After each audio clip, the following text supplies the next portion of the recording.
The scrolls unroll before me. In the beginning God created the heavens and the earth was unformed and void, and darkness was on the face of the deep. The very first words I ever read. They are still the most beautiful words I know.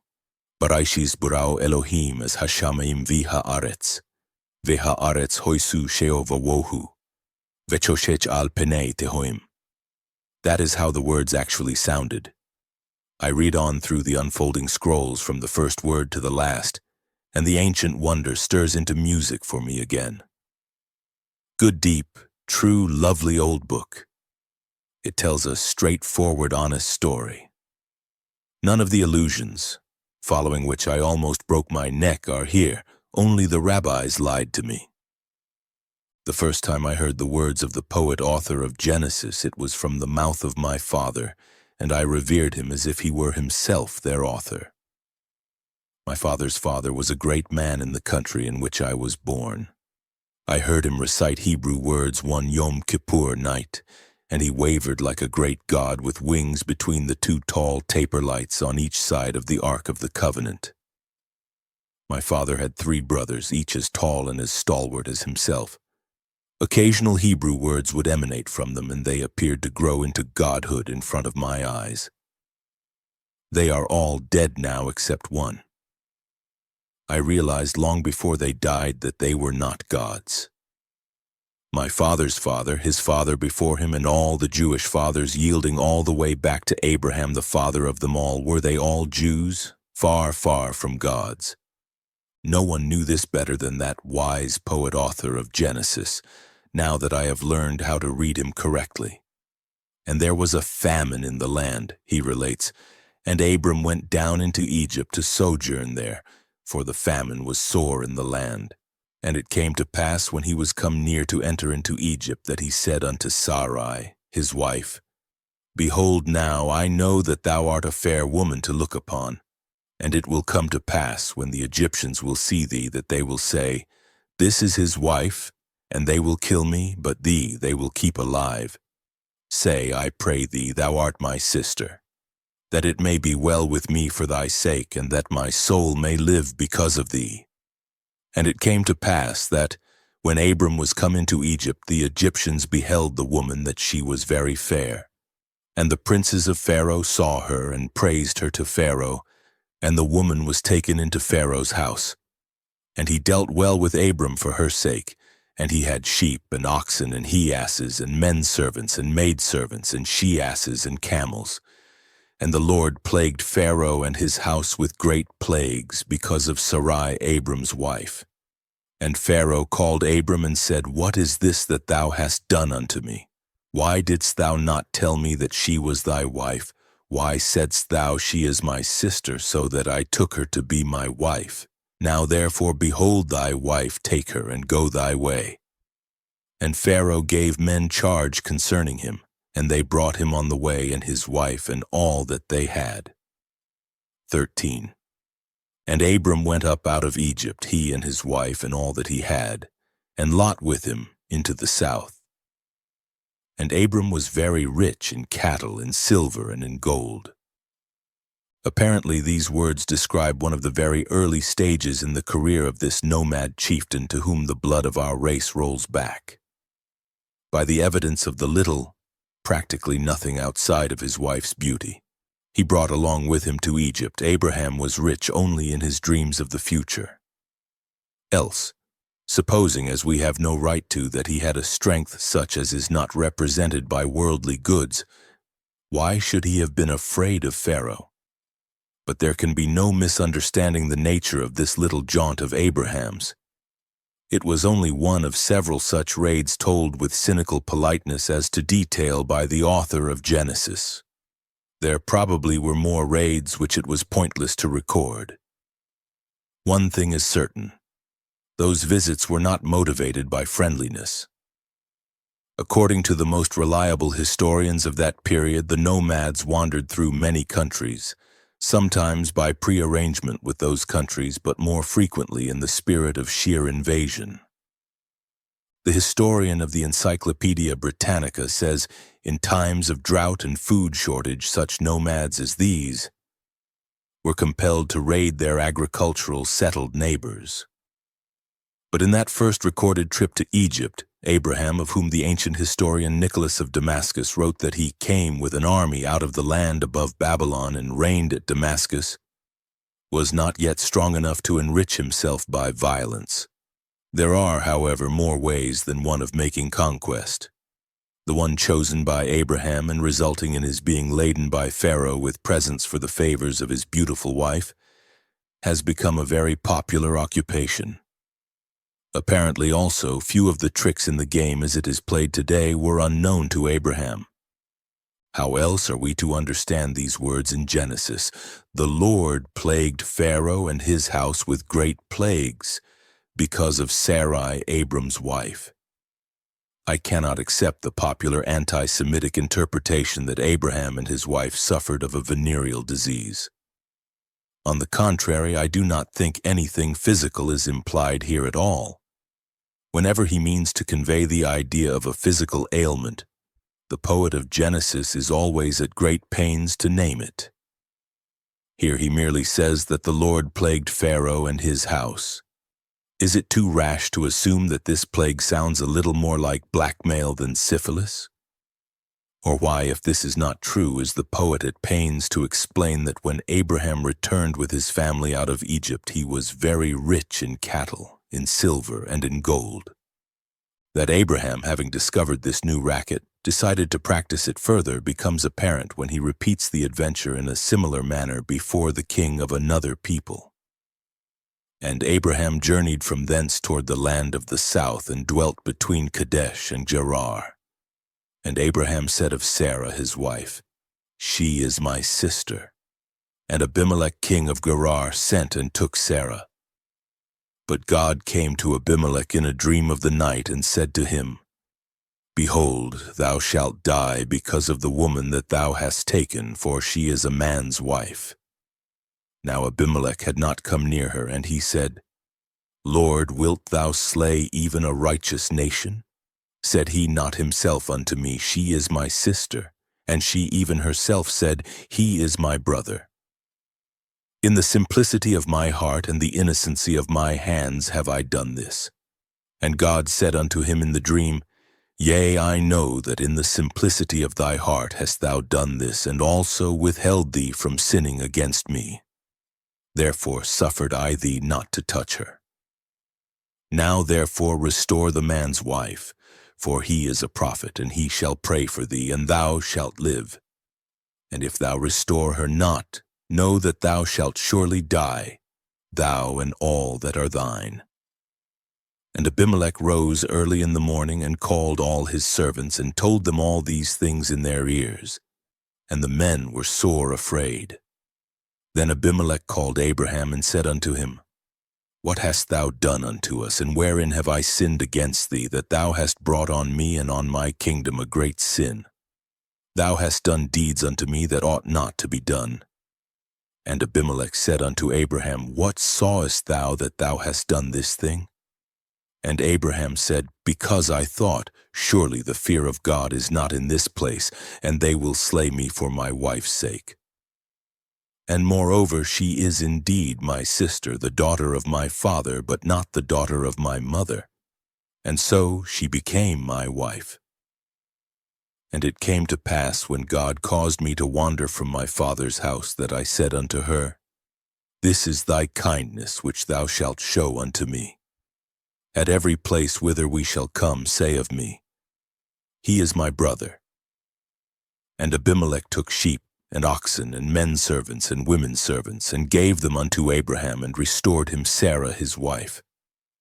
And Abimelech said, Behold, my land is before thee, dwell where it pleaseth thee.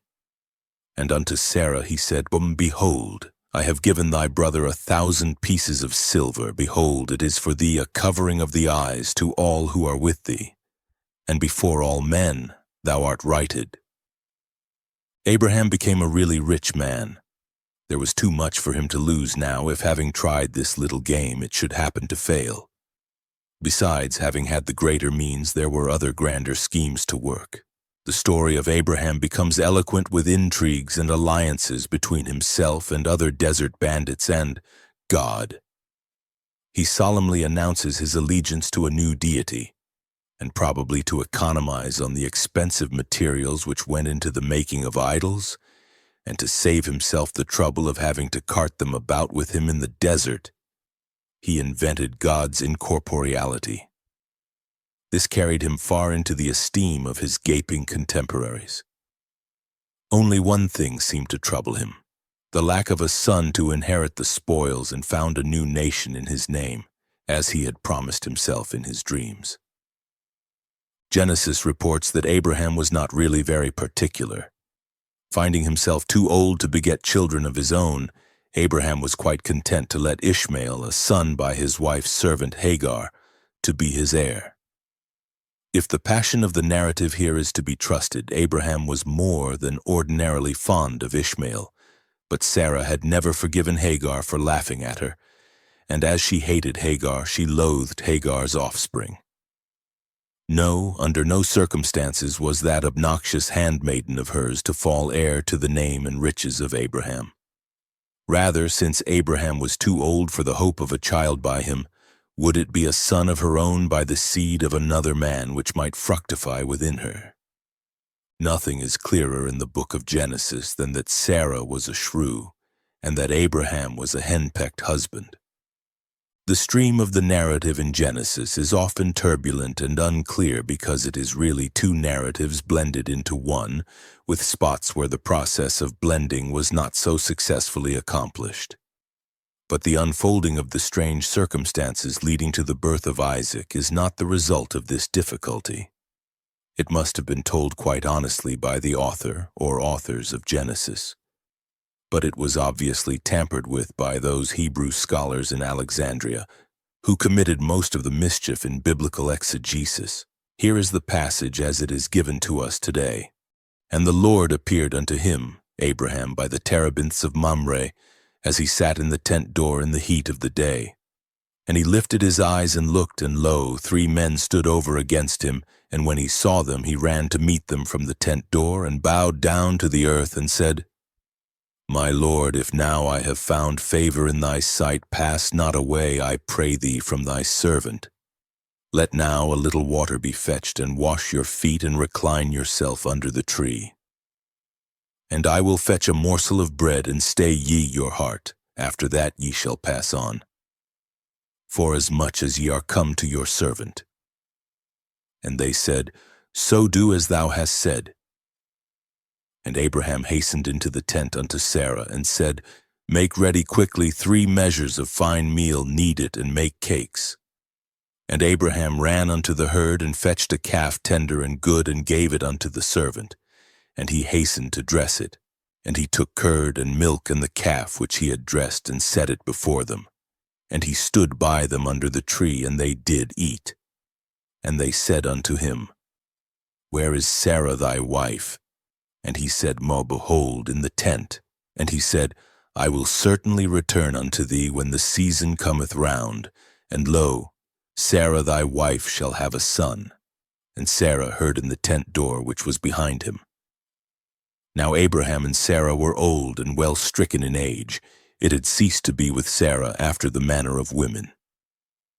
And Sarah laughed within herself, saying, After I have waxed old, shall I have pleasure, my Lord, being old also?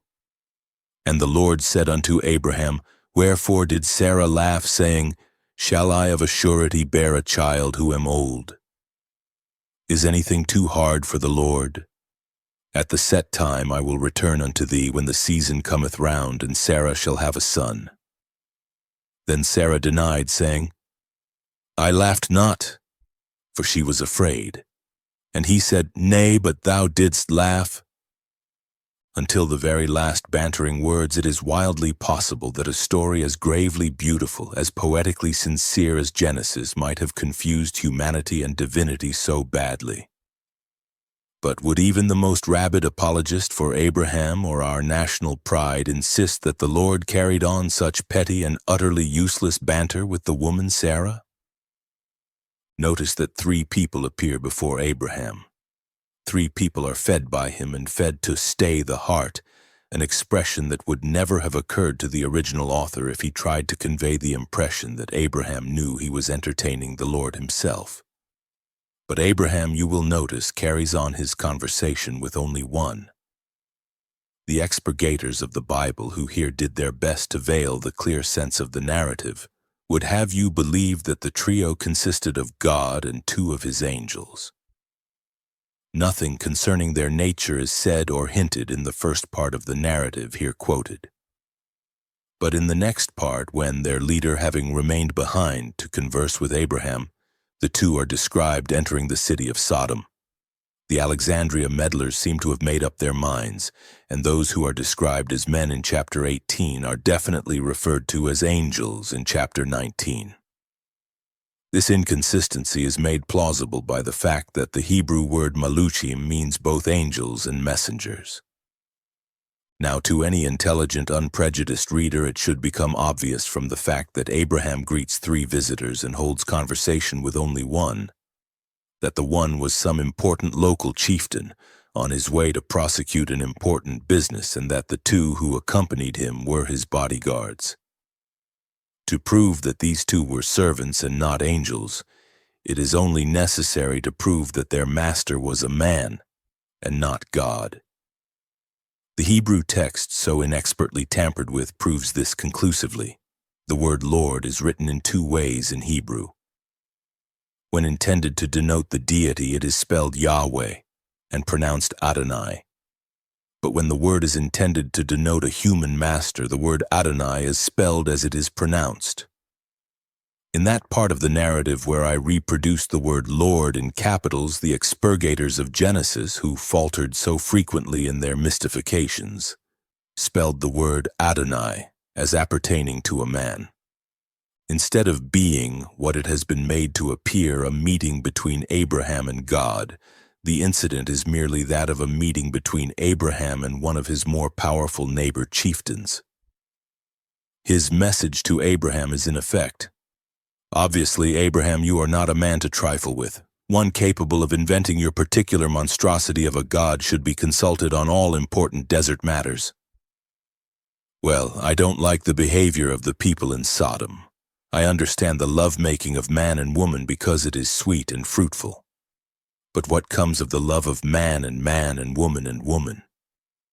Certainly nothing that can be seen by the naked eye, and what a terrible example for our children, and what of the future of the race?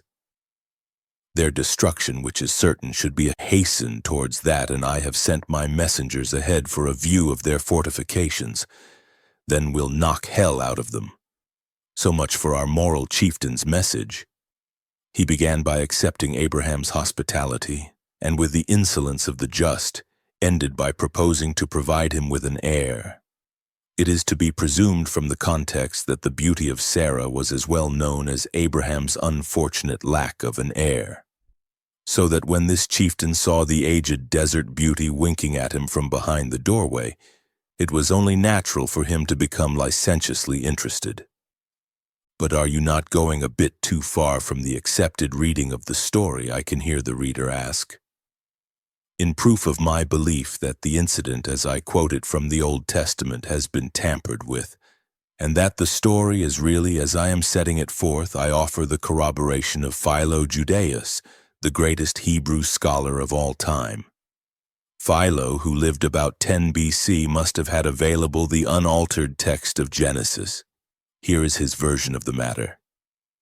"And when those persons, having been entertained in his house, address their entertainer in an affectionate manner, it is again one of them who promises that he will himself be present, and will bestow on him a seed of a child of his own, speaking in the following words: I will return again and visit thee again according to the time of life, and Sarah thy wife shall have a son."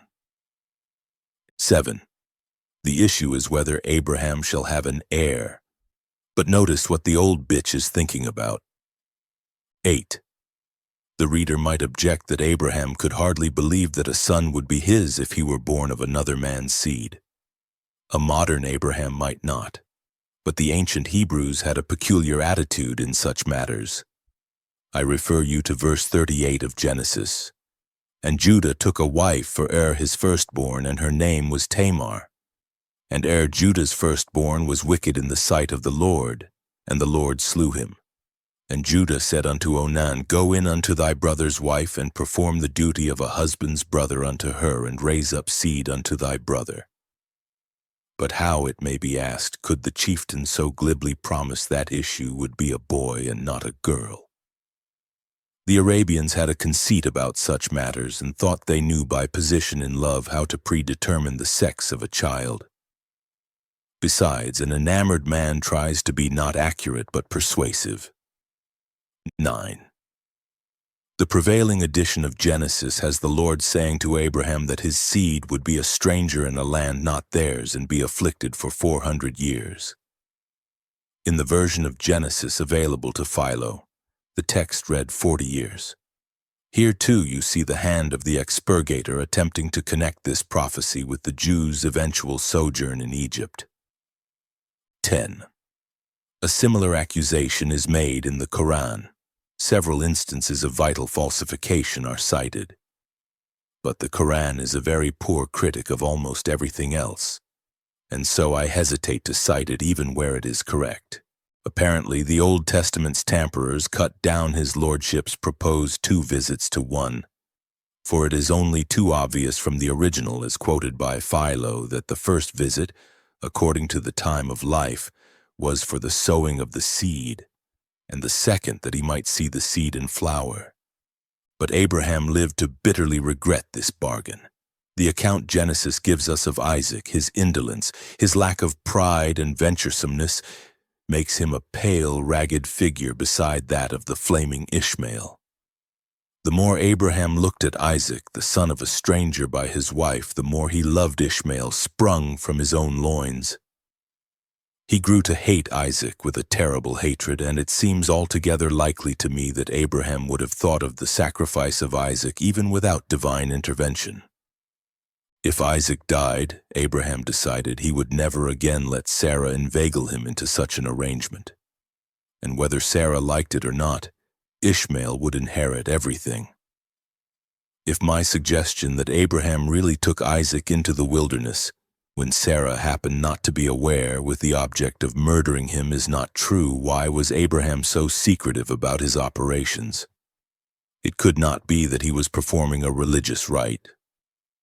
All other religious rites Abraham performed within sight of all his family and servants.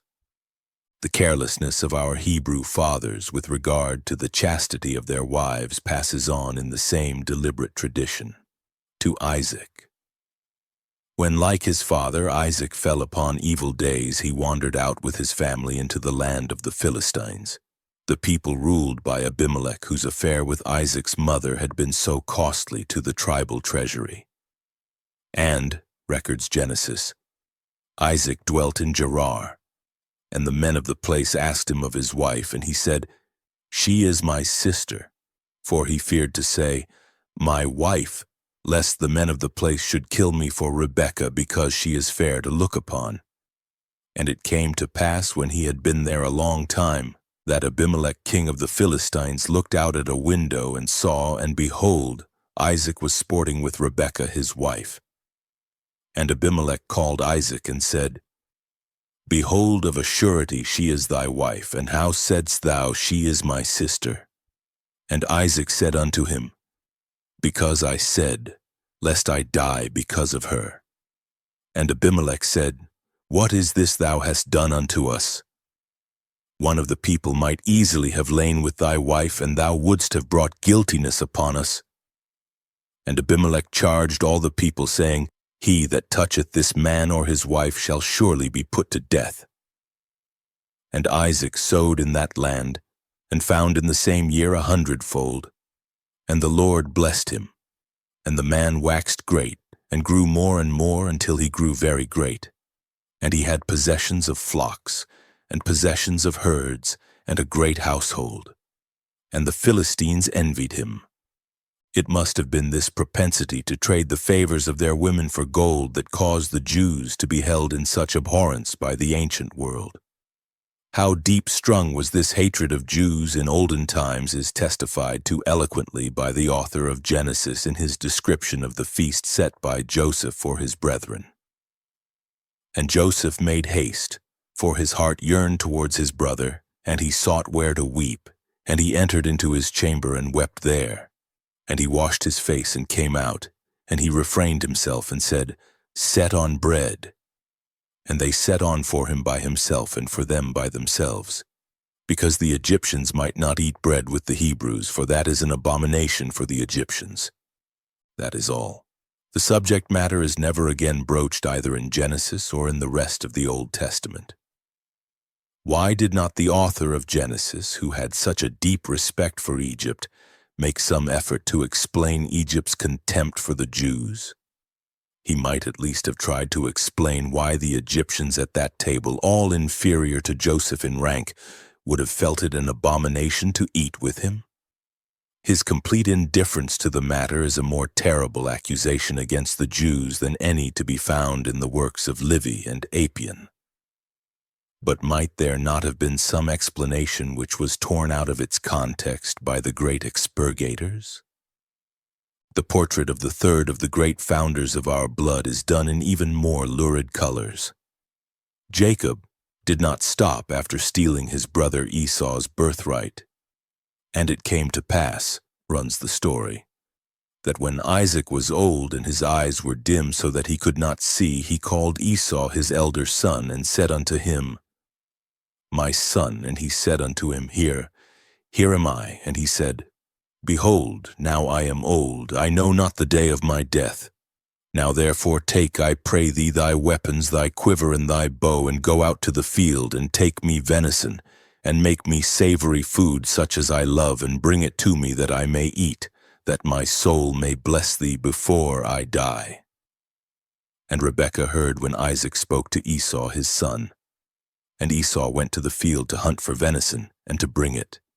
And Rebekah spake unto Jacob her son, saying, Behold, I heard thy father speak unto Esau thy brother, saying, Bring me venison, and make me savory food, that I may eat, and bless thee before the Lord before my death.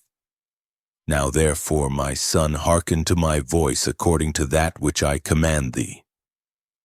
Go now to the flock, and fetch me from thence 2 good kids of the goats, and I will make them savory food for thy father, such as he loveth. And thou shalt bring it to thy father, that he may eat, so that he may bless thee before his death. And Jacob said to Rebekah his mother, Behold, Esau my brother is a hairy man, and I am a smooth man. My father peradventure will feel me, and I shall seem to him as a mocker, and I shall bring a curse upon me, and not a blessing. And his mother said unto him, Upon me be thy curse, my son, only hearken to my voice, and go fetch me them. And he went and fetched and brought them to his mother, and his mother made savory food, such as his father loved. And Rebekah took the choicest garments of Esau her eldest son, which were with her in the house, and put them upon Jacob the younger son.